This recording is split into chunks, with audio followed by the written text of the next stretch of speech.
This is Money Moves on VSiN, the sports betting network.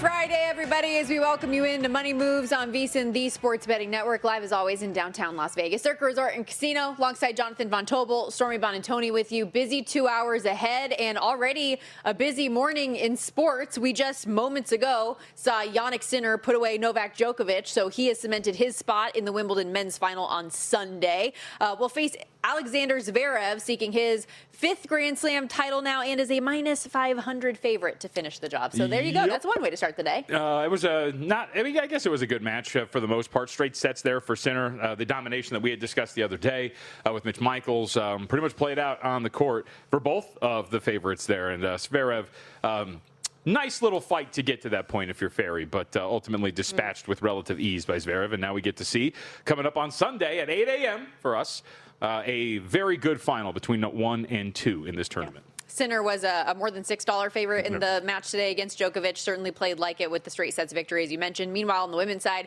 Coco Gauff fell to Karolina Muchova in the semifinal. Muchova, the women's final favorite, albeit much shorter than Jannik Sinner on the men's side. Minus 125 that price against Linda Noskova. That will be tomorrow morning. Also, how about this, JVT, to get the day going? World number 1 in golf did not have quite the same amount of success. Scottie Scheffler missing the cut at the Genesis Scottish Open. It has been a minute since homeboys missed the weekend. It has been, and I just, I can't help but wonder, and we asked this to Matt Brown 2 weeks ago, and again, larger sample size dictates that he is very good, but we have seen golfers not come and go, that sounds strong, but have these really dominant runs for a couple of years, and then just kind of peter off and just stay on the tour and do their thing, and, win maybe an off tournament here or there. It's hard to play that well for that long, and so you do wonder if we're starting to see the slow walk back down the mountain, if we're looking at Scottie Scheffler. I know he hasn't won since the opening of the PGA Tour season, but he's been unbelievable. He's still been very, of course, and we're holding him to his own standards, which is absolutely incredible. So I understand what I'm saying here. So we'll just see. That's why I called it a slow walk back down the mountain. I'll say, and watch him win next week, though. At sub 5-1 odds to win the tournament, to be knocked out at this point before we even get to Saturday is pretty crazy. You do wonder. Sorry, go ahead. I didn't know you had a stat. No, I was just saying, first time in 78 events he won't play into the weekend. 2022 FedEx St. Jude was his last missed cut, and for added context how crazy this result is, it's also his first time out of the top 25 period since 2024. I was going to say is you do wonder if maybe there's a part of you, if you're some of these golfers that miss the cuts, like, okay, cool, I can focus on getting ready for the British next week. I actually think that's something. So we're going to have Dave Ross on the program a little bit later on. Obviously, he's diehard golf fan, bets it every single week. That was a question I wanted to ask him is there a positive, at least in this for Scottie, that he gets a couple extra days of rest and recovery ahead of the British Open? Also my favorite Open, or major, I should say. Because you're already awake at 3:30 in the morning anyways. You not so much. We know. You last year denigrated the thought of waking up early and enjoying a golf major. I'm just saying, it's not my favorite. That's all I'm going to say. Meanwhile, out there currently, Rory McIlroy, Jordan Smith, and Tom Kim all tied after 2 days at 9 under for the tournament. So we'll keep tabs on that throughout the weekend. Should be fun to see how that all goes. Apparently, did want to note this too before we hit the rundown. There was a trader on Kalshi a couple days ago who put $85,000 on Scottie Scheffler just not to win. So guess what he's not going to do? Cash it early. Yeah. There you go.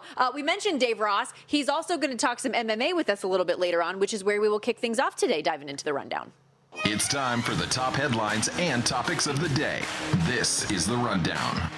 A big fight card here in Vegas, JVT. We will preview UFC 329 with our good buddy Dave Ross and the return of the Mac, the fight most of us were wondering if it would even happen. Conor McGregor, Max Holloway 2, although we still have another 24 hours to see if it actually will go down, but it looks like it. I've been making comments to you throughout the week of like, we're still, let's just see what happens, but it sounds like maybe we're going to get there. We got to the press conference. He weighed in. He weighed in today, so that's always a good thing as well. He's going to contort his body, as we talked about yesterday, but looking forward to the card overall. Pimblett on there. It's actually a relatively deep card too, so I can't wait to see what his thoughts, Dave, that is Dave Ross, on what the main event's going to be, but also the co-main and just some other deep cuts throughout this card that has some really sneaky depth to it. And you and I both have, I would call them, I guess, against the grain wagers, but maybe they're like fake sharp bets. I don't know. I'll have to talk to Matt about that, or Ross about that. Yeah, I am curious though if you agree with me in the thought process that Max Holloway is cheap right now. Could he get even cheaper, knowing how the public just wants to bet a guy like Conor McGregor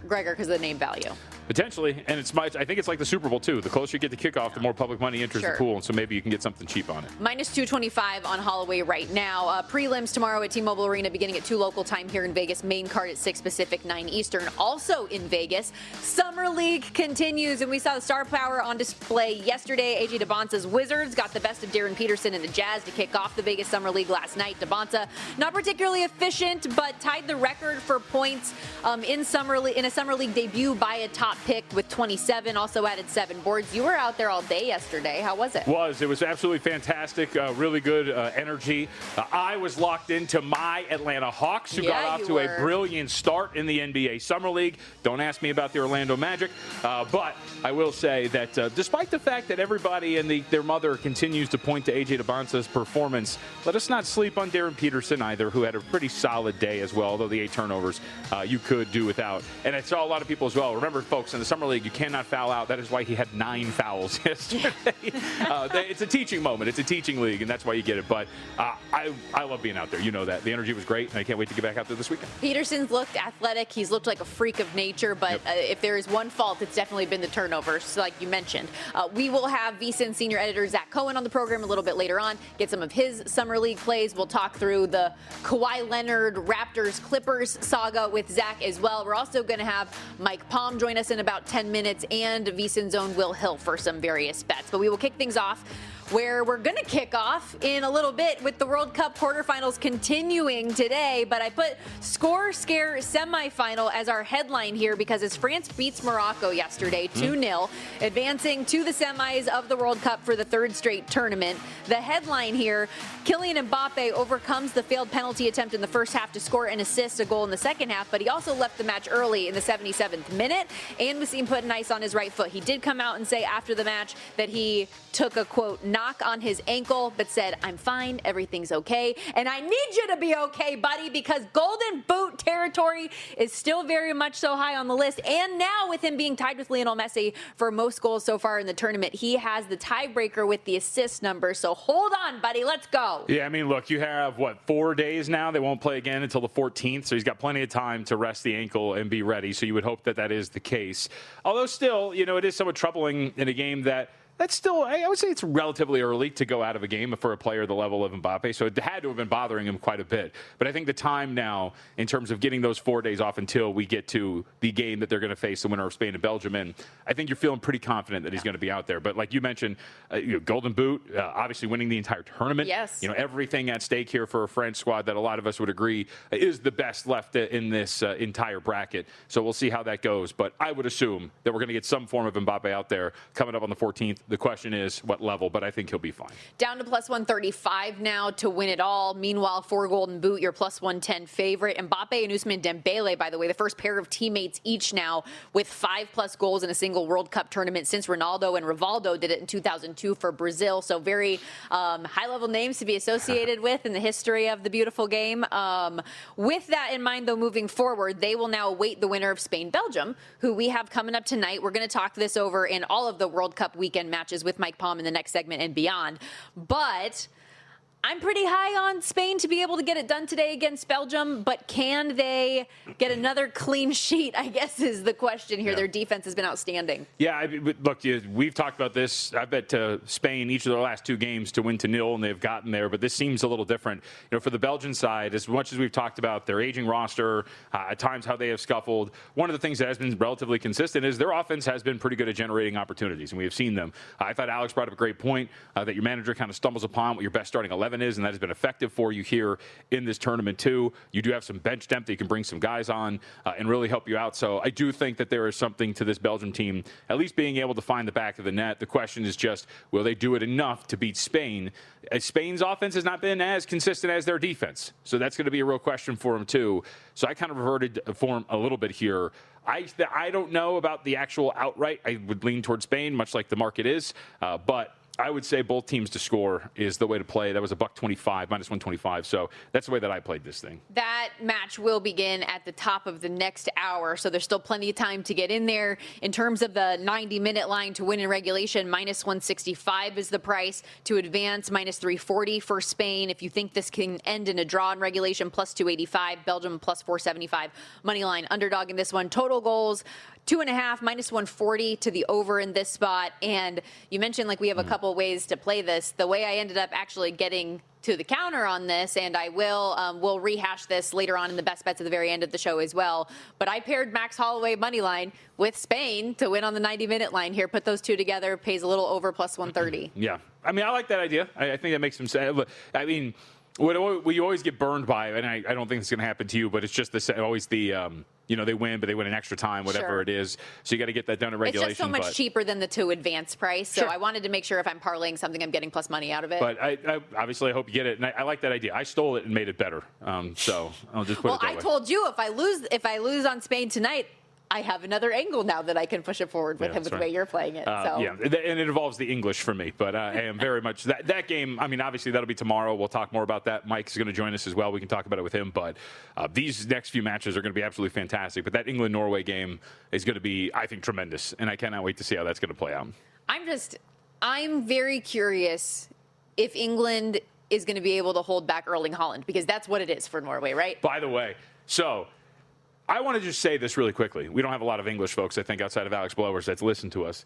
So Mitch and I, on Pod of the Futures, we talked about this. We're getting criticized for the way we talk about football. What by do you the mean? English. The English have found the Twitter accounts and our videos and are like, you guys don't know what you're talking about. Stop talking about it, the Americans. Oh, no. Yeah, I'm going to continue doing it, though. I love the game. Do they know how many bets you're winning? Jeez. On that note, though, you said it. We got to step aside. Mike Palm is going to join us next, though, for a half hour. We'll get World Cup. We'll get Major League Baseball, even a little hockey talk today. Stick around.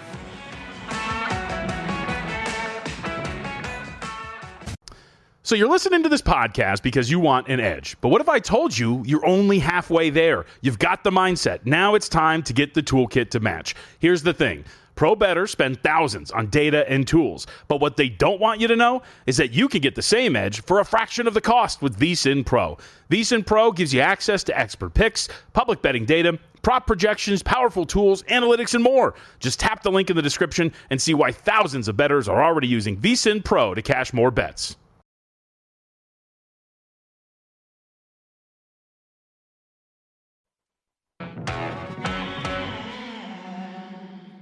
You're watching Money Moves here on VSiN, the Sports Betting Network. The maestro is in as we welcome you back here to Money Moves, VSiN, the Sports Betting Network. Stormy Buonantony, Jonathan Von Tobel with you. Mike Palm, VP of Operations here at Circa Resort and Casino, where we're broadcasting from, joining us in studio for the next half hour. Lots of stuff to get into today. How are we doing? I'm great. First of all, congratulations to you two on both getting a Friday off. I mean, guests for 5 of the 8 segments. You're going to read tweets too? Yeah. Ooh, that's an idea. That's actually coming tweet up. at us at MyJVT at Storm Buonantony. You're an idea man. Look at you. That I might just read my timeline. Who needs tweets at I us? love play-by-play. I know that there are so many different ways that we can kick things off here, but in the last segment, we're talking World Cup, and obviously we have the first match of the day set to begin in less than an hour with Spain getting after it. Any thoughts? You know, they've been so good defensively, and I thought Portugal really didn't have any quality scoring opportunities in the 90 minutes there. And how do you want to attack this game? I always have the fear of a 0-0 draw. I mean, I considered it's too heavy a price, Spain to advance, right? Mm-hmm. I considered Spain to win to 0, but now I have to have 2 things happen. I have to have them score, and I do think they'll score because I don't think Portugal's that solid defensively. But I thought it was interesting that Portugal under a half goal was plus 140, and that's the way I attacked this game. For Spain Belgium. For Spain to have a shutout in this game. They haven't allowed any goals the whole tournament, and they're barely allowing any shots on goal in this tournament. So I just thought that's the best way to attack it. You guys are going to be at odds. Oh, because I You bet both teams to score. Yeah, That's the Chris Vasile play, both teams to score today. He likes that, yeah. And my thing was just, too, because you talk about the pricing. The pricing on them for some of these defensive plays on these props for Spain, I've bet them to win the nil each of the last 2 games. And you're getting even money, plus, I think it was plus 235 in the last matchup. And now you're asking a lot here against the Belgium team that I think has a little bit more offensively, especially when you bring, like, the corpse of Lukaku off the bench and everything in the second half, he can give you 20 minutes. Yeah. But the thing is, he's really tough in the box, right? And you saw him score that last goal in that horrific turnover by the U.S. Pretty pathetic. I think we have the Belgium that didn't play well their first 4 games, right? It has one version that we had, and then the Belgium we saw against the U.S. somewhere in between is the real Belgium. Yeah. They're not. This is not the golden generation, right? And Courtois is at the end, and certainly De Bruyne is slower than what we remember him dominating the Premier League with Man City. Spain has so much possession. Yeah. You don't get that many chances because they're so good at controlling the ball, and that's my angle. Yeah, they are exciting, too. I mean, 12 goals in the last 3 games. The Furies come back against Senegal. Like, they have been a ton of fun.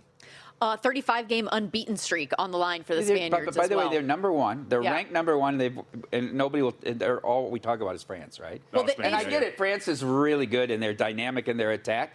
But this is 35 games unbeaten and ranked number 1. Yep. And we barely mentioned Spain, right? Well, and I don't think Spain has really played to their capabilities in its entirety yet, right? Yeah. So, like, if it actually starts to come together for them at this point, and then moving forward to the semifinals and final, they could be dangerous. And they were a team that took a lot of money before the tournament started to win it all. And if I'm correct, to your point about not being spoken about, Mike, I think also part of it is they were a little dinged up, right, up front when they were coming into this. Injured, right? Remember, they wanted to try to rest. Williams is still hurt, and Lamine Yamal, they didn't even want to play him the first game, and then they get into 0-0 draw with Cape Verde. They tried to bring him off the bench. They couldn't generate the goal. Yeah. Nico Williams is a huge piece for him. He plays for Atletico Bilbao, a dynamic scorer, great athlete. That's a big part of their attack. So his health is key if they're going to beat France. Yeah. As somebody that has a lot of investment in France and Mbappe futures, I would like them to continue to advance and for Spain to fall back. So I don't want all that to happen. Stormy, what is a lot? Well, what does that mean? You've got a lot of investment. They're the only team that I did futures on in the World Cup. Really? Yeah. Oh, okay. So you were all in. I'm all in on France. Let's go. It's a paltry 1.5. France. Yeah. With this, shut up. Drop in the bucket. With the Saturday doubleheader, a couple more really good games: Norway and England, Argentina, Switzerland. Anything you got strong opinions on? Well, I do think that Norway and England will be a very entertaining, high-scoring game, and I have my Norway futures. Mm-hmm. So 6-1 for them to win this match, right, to reach the semifinals. So I have a clear hedge with England to advance. Yeah. I like draw here. I think I almost want to bet 2-2 exact result. Sure. I think this is going to be a wide-open game. How do you stop Holland in the box? These guys are familiar with each other. Kane's been terrific. Bellingham's now stepping up. I just think you're going to see probably one of the more entertaining games of the tournament. I wonder, we talk about when you go on a road trip and you play Utah and Denver, or you go into hockey and you play Utah and Colorado. It's the effect of after you play in the mountain air, right? Coming off of the high elevation. What effect does that have? Now, England gets 6 days, right? Because they played Sunday and now they're playing Saturday. But did that take anything out of them, going there and then defending down a man for 30-plus minutes against Mexico?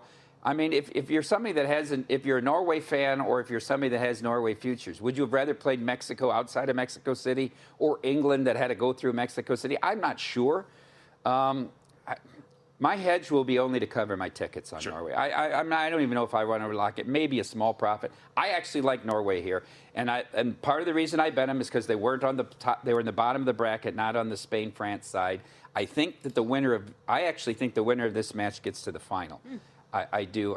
I just have questions about Argentina defensively that I didn't have going into the tournament. Yeah, Argentina, it's funny you bring that up. Yeah. We talked about this the other day going into was it after the Egypt game? I think it was going into it. But the whole point being, if you look at them statistically in terms of expected goals conceded, they've been good defensively. But then you look at the level of opponent that they have faced, and the best offense they faced in expected goals was Egypt. And they were down 2-0, and they were struggling in that game. It probably should have been 3.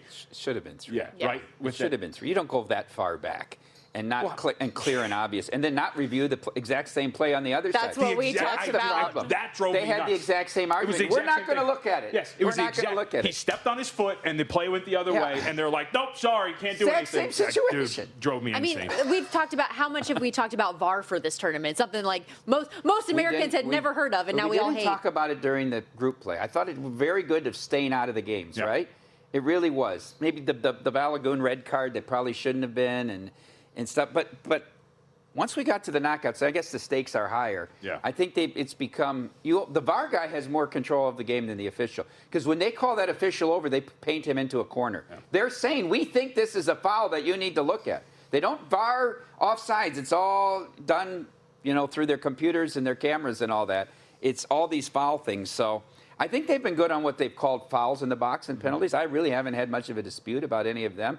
I think they've been legit. But when you call somebody over in a situation like that, you're telling them, we think it is. Yeah. Now, you're going to have to rule differently than me. So I think, too, to your point about the impact of them, because I was telling Mitch and Paul on the Egypt-Argentina game, they put up that stat of, at that time, there was 31 goals in stoppage time, after the 90th minute, but before extra time. So we've just had all these goals in the last couple of minutes of a game before you get to extra time. So when you get all those goals, and then VAR has to review them as well, I think that's also been added to it. These goals have all come at the end of these games, and, of course, the magnitude of that on top of being reviewed has been insane. I thought Argentina's defense on the Egyptian counters was horrid. Terrible. Fast break defense, you might call it, right? took one the whole way. Right? Fast break defense, if you talk to basketball, was just awful against Egypt, who's not an elite offensive squad. They have two guys that can score proficiently. So I don't know what to make of it. I've undervalued Switzerland the whole tournament. I had Colombia. I mean, we can cry about their chances. They probably should have won that game in regulation. They had shots. They were really good on defense in that game. The first added time, they should have won as well. But they didn't. But give Switzerland credit. They played very well. So, I mean, I'm almost tempted to take Switzerland in this spot, thinking that this even take them plus a goal maybe. But I'm probably selling on Argentina right now. With as high of a price as we've seen for Lionel Messi, anytime goal scorers throughout the tournament, only like minus 115 to minus 125 the price. Is that cheap enough to get you on board for an anytime goal for a guy who's done it every game? You have to bet all these stars to score. This is just it's been a tournament of stars, right? Which is what makes a great event, is when the stars shine. But all of them have, right? All of them have come through, it seemingly, and scored for their teams. I've been taking shots with him to score multiple goals, like the game against Austria. You know he's going to take all their penalties. Now he's missed, but you know they're going to take their penalties, and that's a big thing. I think if you're going to bet a person to score, they have to be the 100% penalty taker for that team as well. Yeah. And Even though they've been missing too. Yeah. Well, and that's why I mean, to my point too, I would like Argentina to get eliminated because I think England's kind of been underrated throughout this whole thing, but I've got Holland to win the Golden Boot, so I'm hoping that Messi's got it here. Yeah, we just took a big bet on England to win it yesterday. Only Belgium was our only negative future because all the money was Mexico and USA.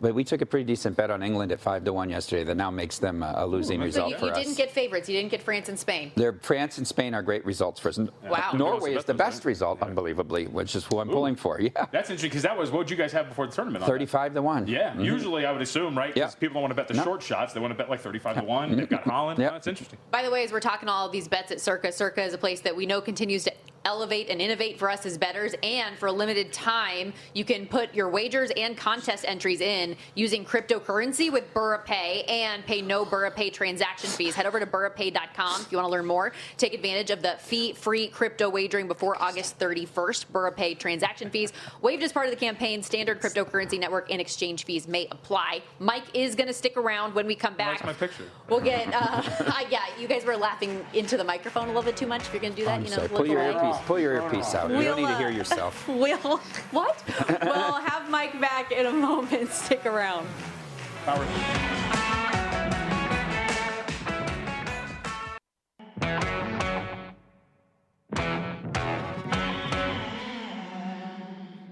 You're watching Money Moves here on VSiN, the Sports Betting Network. $30 million in guaranteed prizes prizes. Cash in this football season right here in Las Vegas with 3 Circa Sports contests. Entries starting at $1,000. All with no rake, by the way. That means every single dollar staying in the prize pool. Try Circa Million. 5 picks against the spread every week. 18 weeks, 128 ways to win. Circa Survivor. Pick one winner each week. Last one standing wins. Or for you high rollers, check out Circa Grandissimo. Enter in Nevada. Play from anywhere. $30 million guaranteed. Circasports.com for details as we welcome you back here to Money Moves. And as much as I love my co-host today, very annoying in the commercial breaks, Jonathan Von Tobel, VP of Operations here at Circa, Mike Palm. All y'all do is mess with me. It's so easy.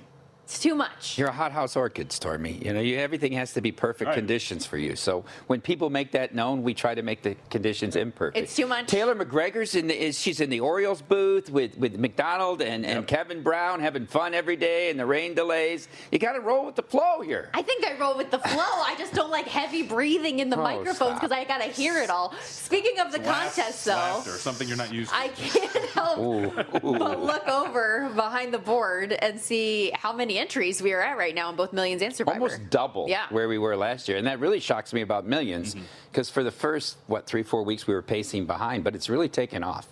So it's great. Hopefully, it comes down to the end, but I think 20 million will blow through that. And I was hoping to get to 22.5, and that would be great. So it's fun, and they just keep growing. We got 3 for Grandissimo, but, that picks up some momentum. The key number to me was August 1st last year. We had 11. So I'd like to be to 15 to 20 by August 1st. So no drama.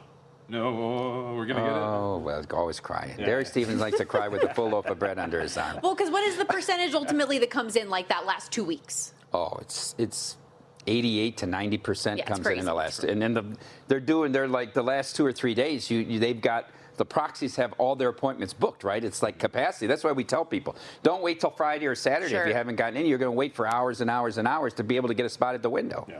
All right, I want to make sure we get everything. So anything contest left that you had on your mind? All right. First off, I want to make sure because she's going to get mad at me afterward. Like, we got to get And then she said, we never got to WNBA. We never got to. Well, I want to make sure that. But I know that there was one thing you wanted to talk about, and this might be for both of you. No, I was going to ask because I'm actually curious about this whole thing with the NHL offer sheets and what you guys were going to talk about today. So I was curious what that was. Well, I just think it's very interesting with the elevated salary cap, how I think teams can no longer try to sign their young superstars to the smallest amount they can because what teams are able to do and come in so far above market. With Leo Carlson, who's the center for this is the first case, but it's going to continue now. I was going to say, should I give some context for what this was exactly? Yeah, go ahead. Leo Carlson, stud young 21-year-old for the Ducks. The Flyers offered him a 5-year, $90 million offer sheet that the Ducks then countered and said, okay, no, we'll sign you that, which he is now at 21 years old, the highest paid player in the entire National Hockey League. So there's no way that the Ducks thought someone would give him, and it comes down to what's the value of the contract over the years, right? It's an $82 million signing bonus and then a couple $1 million a year, but it's 90 over 5 years. Leo Carlson's at 12 million, maybe 13. Now they come in. So Philly offers him 90 for 5 years. They have to match it. They have 7 days. If they don't match it, he goes to Philadelphia, but they get 4 first-round picks as compensation. I thought this was really an impossible decision, Stormy. They did sign him. They also went out and signed Minichuk, which means they're going to have to let their the next 4 top defensemen go. They just aren't going to be able to afford to. But these wars are coming, right? Yeah. I call it the offer sheet wars, and teams are going to have to make decisions. But you better start locking up your young stars at a higher amount to try to stop the poaching. Well, and you think about those next guys that are up in the pecking order, like a Connor Bedard and an Adam Fantilli, like that's who's coming next. What are those price tags going to be? Yeah, meanwhile, he's out for 4 months, Bedard. Shoulder. So much for me talking hockey in Chicago. That's brutal. That is such a brutal injury. He had a shoulder surgery. But it'll be short-lived in terms of the regular season, right? Like he's expected to be back in November. But you're in that central division. They start in September. You know that this year, Stormy. You find yourself behind the 8 ball. You could have got a plus price for them to make the playoffs. That market shifted miserably because he's already going to miss 5 to 6 weeks of the season. Speaking of Chicago real quickly, I saw the Red Sox are stranded there right now, it seems, after they're getting swept by the White Sox. I mean, sorry, it's after They swept? after they Oh, swept yeah, the White they Sox. did. Thank God the A's are coming in for my White Sox to salvage something before, right? know. If they let go of the rope to salvage something before the break here. Meanwhile, I was so happy with my White Sox 25-1 to win the division because I said this is a binary question with the Guardians. The Motor City Kitties are charging at them right now. They're Yeah, they scoring are. a lot of runs, the Tigers. These are both teams JVT has been high on buying low to make the playoffs. So they got the Red Sox at 6-1 to make the playoffs, and I've been bringing up the Tigers a lot. But my mistake is I keep talking about them to make the playoffs. They can still win the division. They're only 4.5 games out. I'm thinking about taking them at plus 480 to win the division right now. I still haven't taken the Guardians. I want to protect my White Sox 25-1. I think the bet right now is the Tigers, not the Guardians. Yep, I would agree. I mean, because again, we keep the thing I keep bringing up is there are two teams that are not in control of either a division or a wild card spot in the American League that have a positive run differential. It's Boston and it's Detroit, and they are winning games left and right. Their pitching is getting better. Skubal looks better. And I know that there's some thought that maybe Skubal could be on the block, but I think this changes things if you're Detroit, is it not? Don't you try to make the push?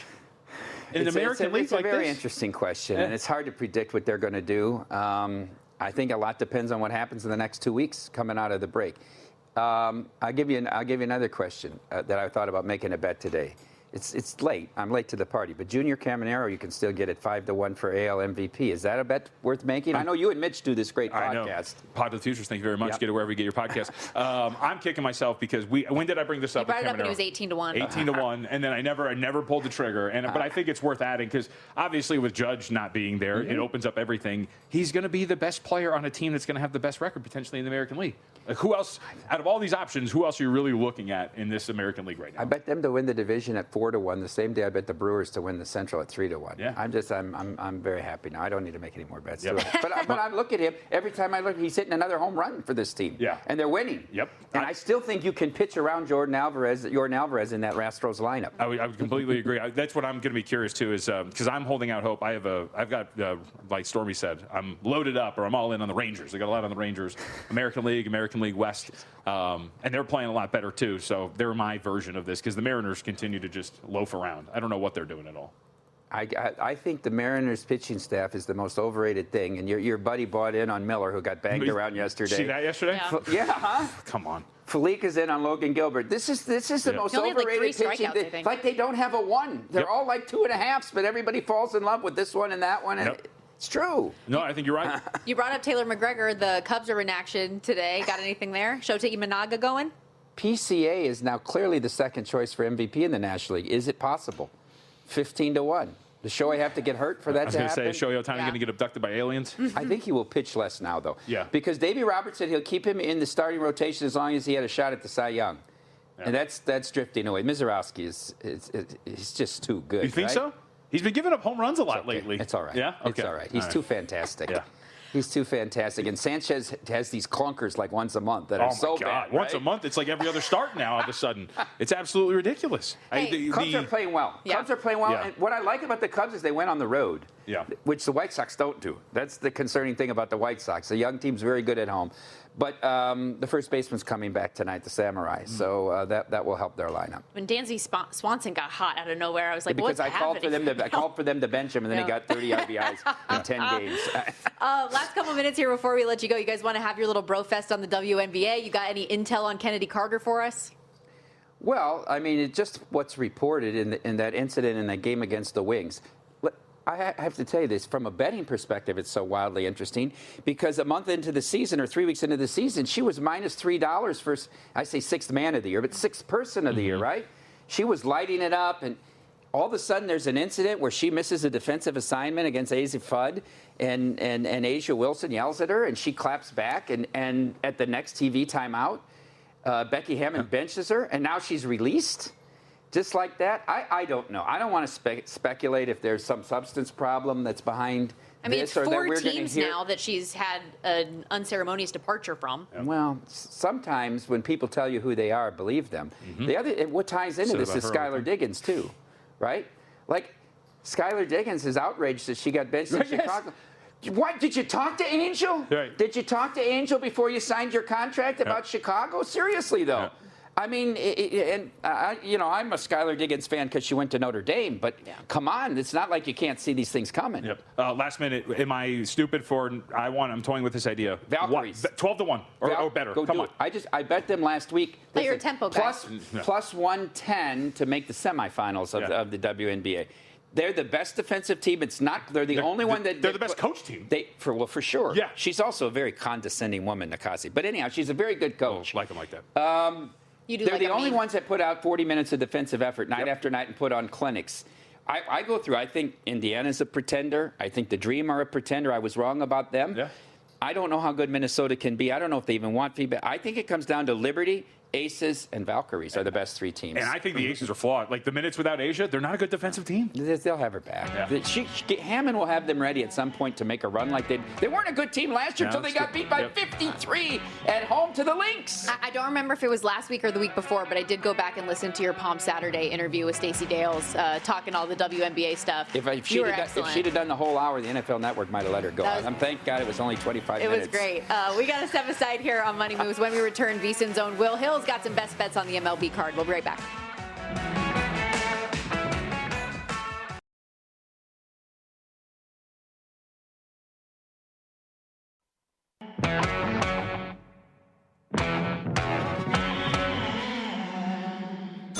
You're watching Money Moves here on VSiN, the Sports Betting Network. More intel about this Red Sox travel situation because Boston, they're set to play the Mets tonight at Citi Field, having a lot of plane issues today trying to get to New York. The current flight plan for the Red Sox has them landing at LaGuardia a little after 4 o'clock, according to the latest report from SNY. And I'm curious how this might impact some opinions that our good buddy Will Hill has as he joins us here on the Progressive Guest Line. VSiN host and analyst, writer over at Fox Sports as well. You can check out the Shoulda Bet More podcast wherever you get your podcasts. But Will, I know you had a couple bets tying into the Red Sox. This is a team that's gotten hot lately. How does the travel affect your mindset? Yeah, look, I took them plus a half a run in the first 5 innings, so I guess no one going back now. I guess I could get off it and take the other side here, but I guess I'll just not make too much of it and assume, hey, if they're going to play, they'll get there in time to warm up, and let's not make too much out of it. I know some handicappers, I'm sure you guys the same thing, where they get information like this and they run to the window to bet the other side.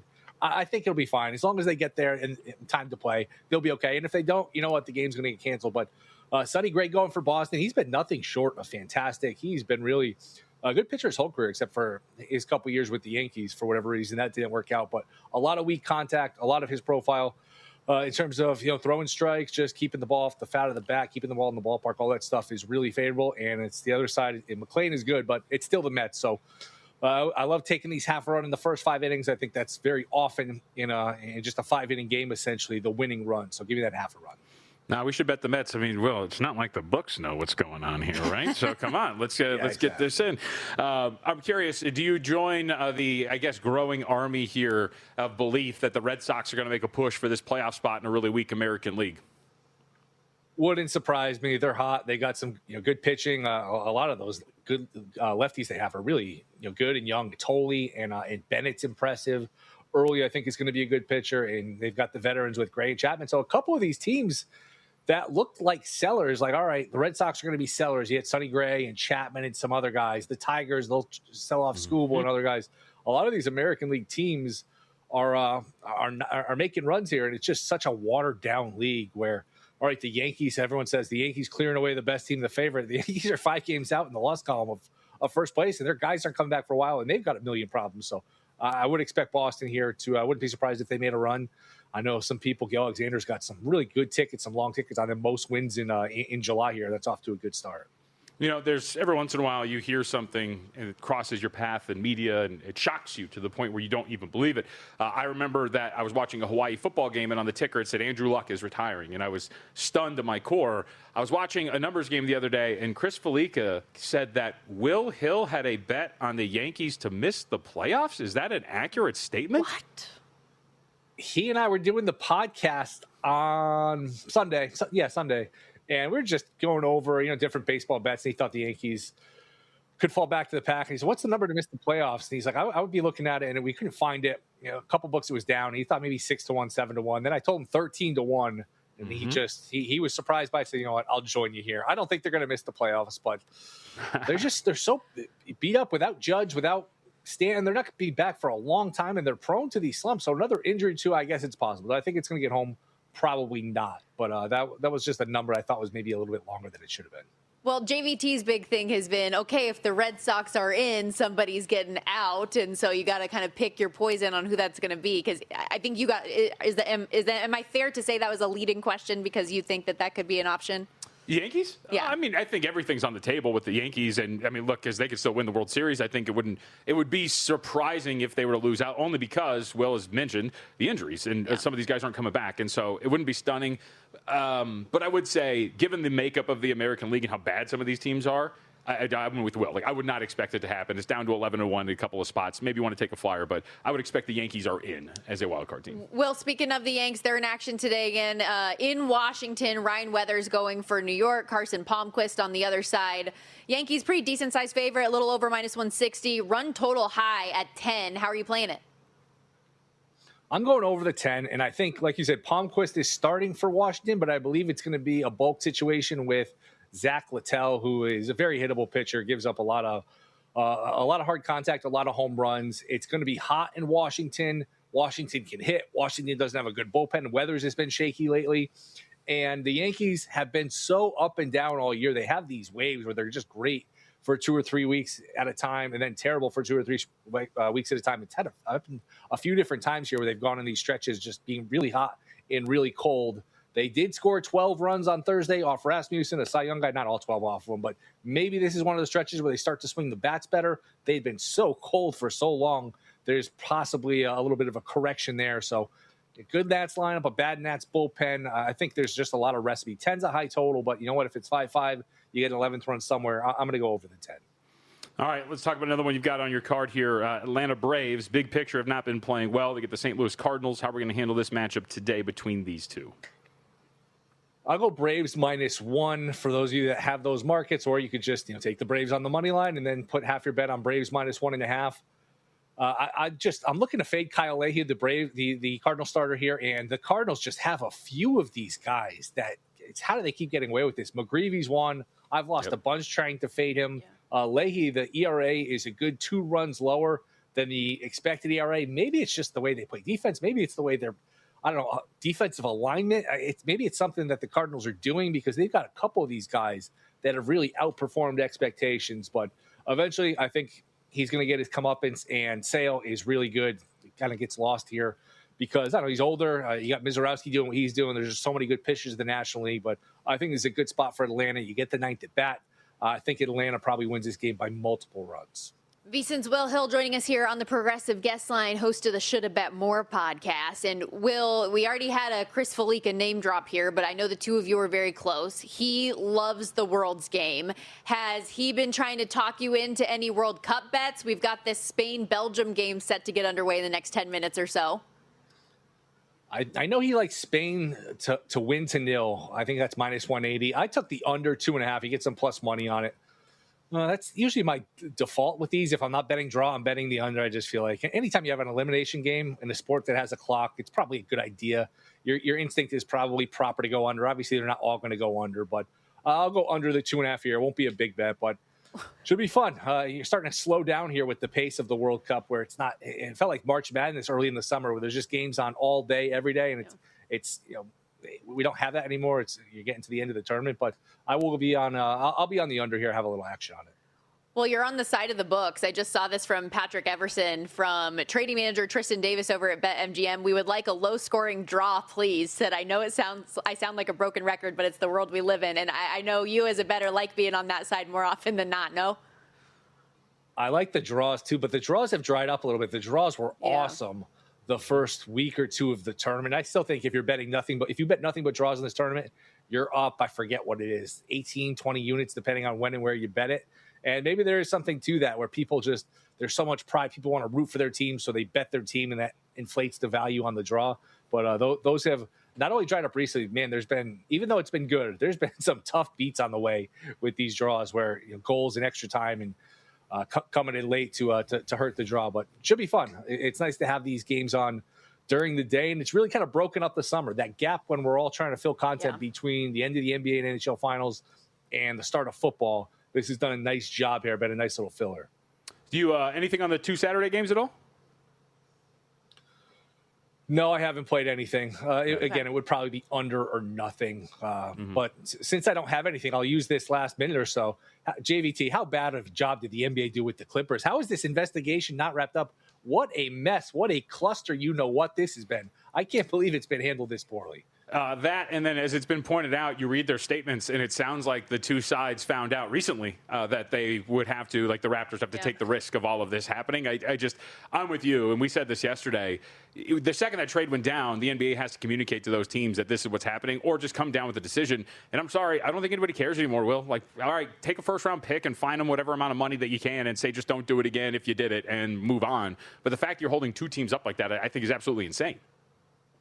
I remember doing a podcast in March and April. It was one of those days. It was kind of a slow day. I was saying then, I can't believe it hasn't been wrapped up. It was like, what's taking so long? And that was, it might have even been earlier. That might have been February or March. Like, nothing should take this long. It happened or it didn't happen. It seems like it happened, but crazy that it was handled this way. Yeah, a little wild for sure. Will, thank you for doing this. Appreciate it. Enjoy the weekend. All right. See you. Thanks for having me. Will Hill, everybody. And again, we are just a few moments away from that kickoff between Spain and Belgium. The money line going down a little bit here on Spain, minus 155 on the 90-minute line. Belgium plus 450. Draw just shy of 3-1. Spain to advance, meanwhile, a minus 340 price. It is hefty. I did end up pairing Spain on the 90-minute line with Max Holloway on UFC coming up tomorrow to see if those two can come together. And then did you fire on both teams to score? I did. So you fired on both teams to score. Meanwhile, Mike Palm, if you remember, he took Belgium team total under a half. So lots of things to sweat out over the course of the next hour. Stick around. We'll be right back on Money Moves, VSiN, the Sports Betting Network.